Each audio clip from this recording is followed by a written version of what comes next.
Welcome back to The Breakdown with me, NLW. It's a daily podcast on macro, Bitcoin, and the big picture power shifts remaking our world. The Breakdown is sponsored by Crypto.com, Nexo.io, and Level, and produced and distributed by CoinDesk. What's going on, guys? It is Saturday, December 12th, and that means it's time for the weekly recap. And this week, we just have to talk about Bitcoin banking and the race around Bitcoin banking that is heating up significantly. First, though, let's talk about Michael Saylor, the absolute madman, and his team at MicroStrategy. The beginning of the week, they announced that they would be offering $400 million in convertible debt with an intention to buy more Bitcoin with it. A couple days later, they announced that they were increasing that offering to $550 million, and yesterday they announced that they had closed with $650 million. For those keeping track at home, that means they will have on their books more than $1 billion worth of Bitcoin. If you listen to my episode with SEC Commissioner Hester Peirce earlier this week, this is the de facto ETF that Hester and I discussed. Citibank may have downgraded MicroStrategy's stock because they didn't like this move, but it seems like the market does, given that they were able to raise $250 million more than they even thought they would. But anyways, what I really want to talk about and what I think was the big overarching story of this week was Bitcoin banking and crypto banking and a race that is heating up. So let's go through news from this week about banks getting into crypto. First, there was Chartered Bank, a bank that has about $720 billion in assets. It is London-based. They have reportedly gathered a group of 4 exchanges and 5 of the largest OTC traders for a new digital asset trading platform that is, of course, tailored to the institutional market. As part of that platform, they will have an Ethereum-based settlement token. Now, we don't know which exchanges exactly are involved, other than it sounds like LMAX and ErisX are both involved. Going back to this Ethereum-based settlement token, CoinDesk's source had this to say, quote, "A lot of people were pushing to use Hyperledger, Corda, etc., but we have specifically gone for something the native crypto community are comfortable with. What's more, that source said that this is, in effect, trying to build a tether for institutions. Quote, we are building our own token of fiat collateral and hoping that it will become the equivalent of Tether, except that the tokenized collateral or money will be held in the trading bank account of a proper bank, like a Standard Chartered, a JP Morgan, a Deutsche Bank. So basically, these guys are looking to recreate that stablecoin settlement system, but for the entire world, intersecting digital assets and traditional finance. All right, next let's move over to Bbva. This is Spain's second largest bank with about $840 billion in assets. Reports are that they will begin offering crypto trading and custody at the beginning of next year. The offering will come out of Switzerland, but will be available to customers across Europe. And when CoinDesk pushed their sources on this, they made it clear that it wasn't another tokenized security thing, but a true cryptocurrency offering. By way of seeing just how far things have come, Bbva was dabbling in 2018 with a live transaction platform on blockchain, but had to use a testnet because banks in Europe were prohibited from even holding Ether. This episode is brought to you by Crypto.com, the crypto super app that lets you buy, earn, and spend crypto all in one place and earn up to 8.5% per year on your Bitcoin. Download the Crypto.com app now to see the interest rates you could be earning on BTC and more than 20 other coins. Once in the app, you can apply for the Crypto.com Metal Card, which pays you up to 8% cash back instantly on all purchases. Reserve yours in the Crypto.com app today. Looking for the best way to stay on top of your investment game? Nexo.io has you covered in 3 easy steps with their high-yield savings account for digital assets. Step 1. Create an account at Nexo.io. Step 2. Transfer assets to your secure Nexo wallet with no minimum or maximum limits on funds deposited. Step 3. Sit back, relax, and earn up to 10% compounding interest, paid out daily on your crypto and fiat.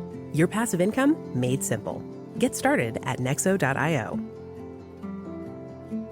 Hey guys, I'm excited to share that this week we have a special product launch sponsor.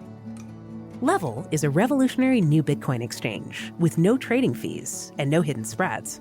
With the free Level mobile app, you can trade Bitcoin, Litecoin, and Ether, hodl your coins in a secure multi-signature wallet, and spend cash from your crypto with a debit card. Level checking accounts are FDIC insured up to $250,000. And CoinDesk has partnered with the new exchange to give our listeners a free month of premium service. So when you sign up, use the promo code CoinDesk or just visit level.co/CoinDesk. That's lvl.co/CoinDesk to get started today.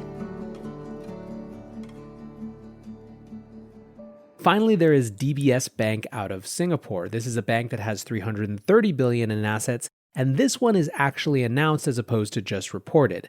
DBS's digital asset exchange will begin trading next week, and that digital exchange is 10% owned by Singapore's SGX stock exchange. Users will be able to trade in 4 fiats, Singapore dollars, US dollars, Hong Kong dollars, and Japanese yen, and they will be tradable against Bitcoin, Ether, Bitcoin Cash, and XRP. They're also planning a security tokens offering as well and will have a custody offering. This is, of course, only for institutional and accredited investors again. So in 1 week, we have 2 reports and 1 actual breaking news, but in total, 3 banks representing nearly $2 trillion in assets getting big time into this crypto banking space. Now, let's talk about companies that are already in crypto who are getting into banking. Filings revealed that Paxos is seeking to create the Paxos National Trust, effectively a bank charter. They filed their application with the Office of the Comptroller of the Currency. This bank would operate out of New York, where Paxos is already licensed. Paxos currently offers cash custody, gold custody, crypto, digital asset issuance, securities clearing, commodities trading, and most notably is powering PayPal's crypto service. The application has a 30-day comment period before it can proceed, which it is certainly not guaranteed to. And importantly, Paxos is not the only crypto institution going through this process right now. Both BitPay and Anchorage are doing the same thing. Let's also not forget Avanti and Kraken. Both of these companies got Wyoming Division of Banking charters instead of going the federal route earlier this year. This will give them many of the access of those federal benefits, but with a slightly simpler structure being regulated in the state of Wyoming. And then, of course, there's NYDIG. If you listened to my show yesterday, you heard all about their new offerings, their bank solutions business, but effectively, this is a white label approach to Bitcoin banking.